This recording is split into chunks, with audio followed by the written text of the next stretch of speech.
বলি যে আজকে আমরা বিশেষ করে আমাদের ডিপার্টমেন্টের সাথে কলকাতা পুলিশ কমিশনার মনোজ ভার্মাজি আছেন, আমাদের মধ্যে Howrah police commissioner, Bidhannagar police commissioner এবং ব্যারাকপুর পুলিশ কমিশনার, চারজন পুলিশ কমিশনার এসছেন, যারা কলকাতা এবং কলকাতার লাগোয়া যে সমস্ত কমিশনারগুলো আছে তাদেরকে আমরা আজকে, এবং আমাদের ডিপার্টমেন্টের সেক্রেটারি আছেন খলিল আহমেদ সাহেব, এবং আমাদের মধ্যে উপস্থিত আছেন ডিজি সাহেব, আমাদের সঞ্জয় মুখার্জি সাহেব।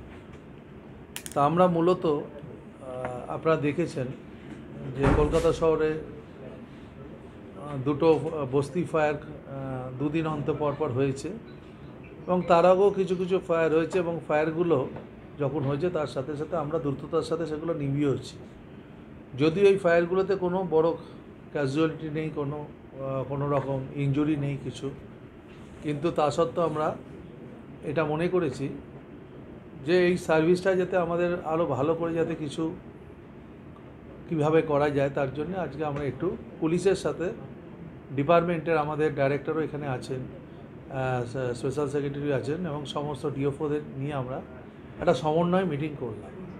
সমন্বয় মিটিং থেকে যে জিনিসটা আমরা মোটামুটি বুঝেছি যে দেখুন, বহু ঘটনা হয় যেগুলো শহরে কিছু কিছু জায়গায় এমনভাবে লোকে বাড়ি বানায়, মানে বস্তি বানায়, যেখানে ঢোকবার যে অ্যাপ্রোচিং রোডটাও আমাদের ঠিকমতো থাকে না, কিংবা কেউ হয়তো ব্যবসা করছে, আমাদের কোনো আপত্তি নেই, কিন্তু আমি দেখেছি যখন বাগড়ি মার্কেট কিংবা বাগড়ি মার্কেটের উল্টো দিকে যে মার্কেট আছে সেখানে আগুন লেগেছে, আমরা ঢুকতে গিয়ে সেখানে ঢুকতে পারছি না, সেখানে এমনভাবে ডালা নিয়ে লোক বসে গেছে। আমাদের বক্তব্য হচ্ছে ব্যবসায় কোনো আপত্তি নেই, কিন্তু গাড়িটা যদি না যায়, যদি আমরা জল না দিতে পারি, তাহলে লোক তো অনেক ক্ষতি হতে পারে।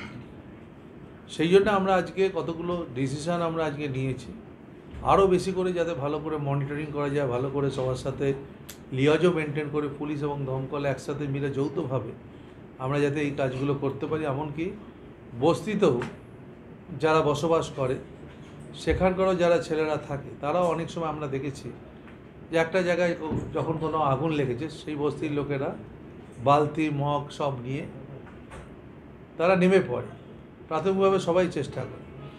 আমরা চাই একটু তাদের যদি অ্যাওয়ারনেস, একটু যদি তাদেরকে একটু শিখিয়ে নেওয়া যে প্রপারলি কিভাবে জলটা দিতে হবে, এবং আমরা তৎক্ষণাৎ পৌঁছে যাব। এবং আমরা এটাও চেষ্টা করব যে বস্তির আশেপাশে যদি কোনো জায়গা থাকে যেখানে আমাদের কোনো ভিকেল রাখার ব্যবস্থা কিংবা স্পাউট, যেখান থেকে জলের সোর্স আমরা পাবো। যেমন সেদিনকে আমি বলি, আমাদের তপসিয়ায় যে আগুনটা হয়েছিল, আমি নিজে গিয়ে সেখানে দেখেছি যে খালের দুধারে যেভাবে বস্তি আছে সেখানে লোক কিছু প্রবেশ করতে পারছে না। তা লোক যদি প্রবেশ না করতে পারে, আগুন নেভাবে কী করে? আমাদের লাস্টে পাম্পের সাহায্য নিতে হয়েছে। আমরা পাইপ দিয়ে নিয়েছি, লাস্টে পাম্প বসিয়ে জল নিয়ে আমরা জল দিয়ে ওখানে নেমানোর কাজ করেছি।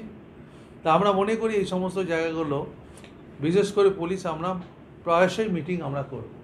আমরা ঠিক করেছি মান্থলি ডিভিশনাল লেভেলে আমরা ডিসি থাকবেন, আমাদের যারা ডিওফোরা আছেন তারা মান্থলি মিটিং করবে, এবং আমরা একটা হোয়াটসঅ্যাপ গ্রুপ তৈরি করব, আর একটা আমাদের এসওপি তৈরি করব, এবং ম্যাপিং একটা করব।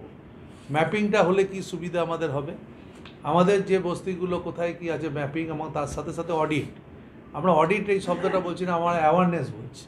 আমরা অ্যাওয়ারনেসের জন্য এবং তার পরবর্তী সময় ব্যবস্থা নেওয়ার জন্য আমরা বস্তিগুলো একটু সার্ভে আমাদের লোকেরা এবং পুলিশ মিলে করবে, যে কোথাও কিছু আগুন যদি এই ধরনের ঘটনা না ঘটে, তার জন্য একটা অ্যাওয়ারনেসের জন্যে আমরা বিভিন্ন জায়গায় এইগুলোকে দেখতে যাব কিছুদিনের মধ্যে। সামনে গঙ্গাসাগর আছে, আমাদের একটা টিম, সবাই তো গঙ্গাসাগর যাবে না, কিন্তু কিছু টিম আমাদের খুব দ্রুততার সাথে আমরা 1 তারিখ থেকে সম্ভবত আমরা নামাবো, এবং সেই নেবে, তারা দেখবে, তার সঙ্গে পুলিশও থাকবে। আর যেটা আমরা ওয়াটার সোর্সে করে পুলিশ ফায়ারের কোঅর্ডিনেশনের কথা বলেছি, এইগুলো আমরা করব। কিছু শর্ট টার্ম, কিছু লং টার্ম। আমাদের কিছু স্কিমের মধ্যে কিছু শর্ট টার্ম আছে, কিছু লং টার্ম আছে। কিছু কিছু শর্ট টার্মে যেগুলো আছে সেগুলো ইমিডিয়েট যেগুলো করতে পারি সেগুলো করব, লং টার্মের জন্য আমরা ব্যবস্থা নেব। আমাদের দেখুন অনেক সময় আমি বলি, আপনাদের যেহেতু এতগুলো চ্যানেল আপনারা এসছেন, আমি বলবো আপনারাও একটু যারা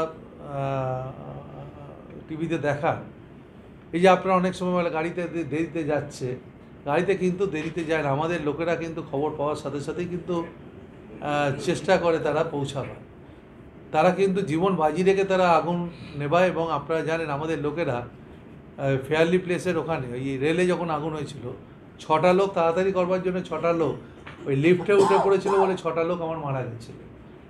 আমফানের সময় আপনারা জানেন ওই গাছ কাটতে গিয়ে ইলেকট্রিক শকে একটা ছেলে মারা গেছিলো বালিতে। তা আমাদের লোকেরা জীবন দিয়ে লড়ে, ওরা একটু মানসিকভাবে উৎসাহিত হতে পারে যদি বারবার আপনারা নেগেটিভ কিছু কথা বলেন। আমি বলি পজিটিভটা আপনাদের বলতে হবে, একটু পজিটিভ কথা যদি না বলেন তাহলে এরাও কী করে, এরাও তো একটা এনকারেজ এদেরও তো করতে হবে আমাদের। এরা যেভাবে জীবন বাজি রেখে কাজ করে